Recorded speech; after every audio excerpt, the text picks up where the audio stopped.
नौकरी मिली।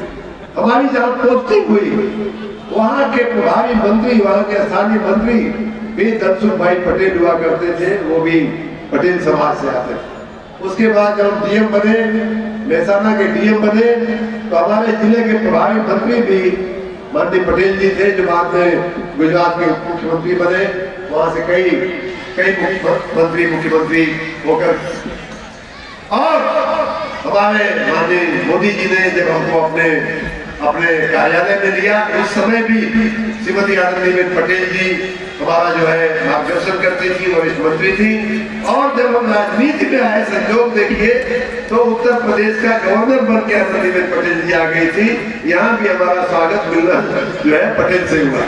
तो ये एक ईश्वर की कृपा है कि इस समाज से मेरा व्यक्तिगत नाता रहा है। और सरदार पटेल की अगर बात किया जाए तो मैं उनके जिले में, वो जिस जिले से आते हैं, मैं असली बात जो कहना चाह रहा था वो ये थी कि जिस जिले से वो आते थे, खेड़ा जिले से, और जिस सत्याग्रह के लिए वो जाने जाते हैं 1918 में उन्होंने खेड़ा सत्याग्रह का नेतृत्व किया था। उस समाज के लोग, उस जिले के लोग, उस क्षेत्र के लोग, बाद में पूरा देश उनका मुरीद बना, लेकिन उन गाँव में मैंने जिलाधिकारी रहते हुए खेड़ा के मैंने यात्राएं किया है, वहाँ मीटिंगें किया है, लोगों का दर्शन किया है, जहाँ लोग उनके नेतृत्व की बहादुरी की चर्चाएं किया करते थे।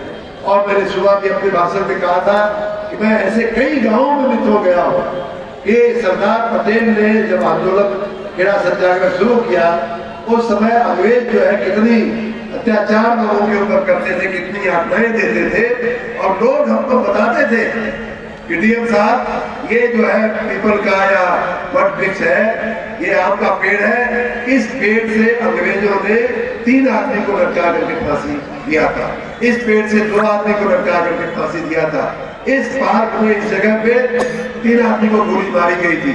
ऐसे तमाम दृष्टांत जो है लोग बताते थे।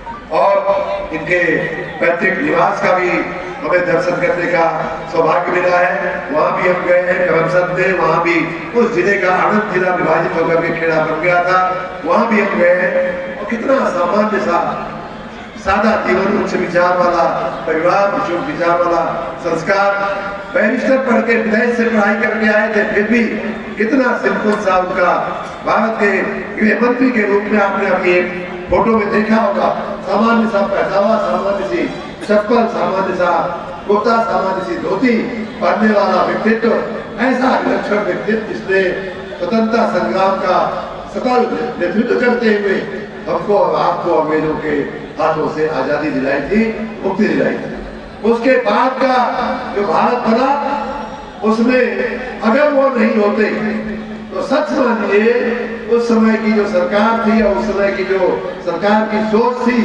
पाकिस्तान के लोगों मोहम्मद जिन्ना को बोल दिया कि तुम पाकिस्तान ले लो भाई, खुश रहो, हमको प्रधानमंत्री रहने दो, इसमें कोई दिक्कत नहीं आनी चाहिए। वो निजाम तो बोलते ठीक है, तुम हैदराबाद तुम ही रखो भाई, तुम अपनी सरकार चलाओ, हम बीच से कट के निकल लेंगे, लेकिन हमको भारत देश का प्रधानमंत्री रहने दो। शेख अब्दुल्ला को बोलते कि हाँ ठीक है, कश्मीर तुम ले लो, बाकी का जो बचेगा उसका आप हमको प्रधानमंत्री रहना है। भले भारत के 563 टुकड़े हो जाए, लेकिन जो भारत बचेगा उसका मैं प्रधानमंत्री बनूं, ये उनकी प्राथमिकता थी। सरदार पटेल की क्या प्राथमिकता थी?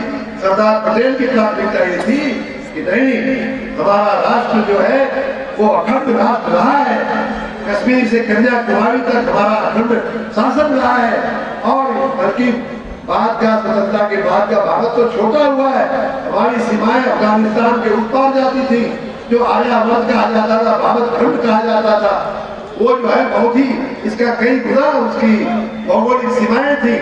हमें इस बात से संतोष नहीं है, हम गृह मंत्री रहे या न रहे, ये 563 रियासतें जो है वो उनका जो है पूरा विलय जो है वो भारत देश में होना चाहिए। हमारे पर जो भी बीतेगी देखा जाएगा। और ये संकल्प के साथ ये लौह पुरुष निकलते हैं और एक के बाद एक सभी परिवारों को, सभी रियासतों को सरेंडर कराते हुए अंत में निजाम को भी उन्होंने सरेंडर होने में मजबूर किया। अंत में जामनगर का भी इतिहास कुछ ऐसा रहा, वहां भी उन्होंने उनको सरेंडर करने के लिए मजबूर किया और तब जा करके कश्मीर से कन्याकुमारी तक, अरुणाचल से गुजरात तक, महाराष्ट्र तक, मित्रों ये अखंड देश हमको आपको मिला है, जिसका हम आज गर्व करते हैं। अपने राष्ट्र, अपने बड़े राष्ट्र पर हम गर्व करते हैं और इतने बड़े देश आज हम दुनिया की सबसे बड़ी आबादी वाले हम देश बन करके हमारा सम्मान होता है।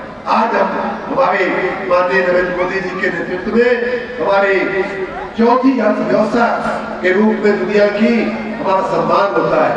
आज हम सबसे तेज गति से विकसित होने वाले हम देश बन करके हम आगे बढ़ रहे हैं। उसके लिए हम भारतीयों का को गर्व होता है, चाहे आप भारतीय देश में बैठे हो, उत्तर प्रदेश में बैठे हो, घोसी में बैठे हो या अमेरिका में बैठे हो, इतने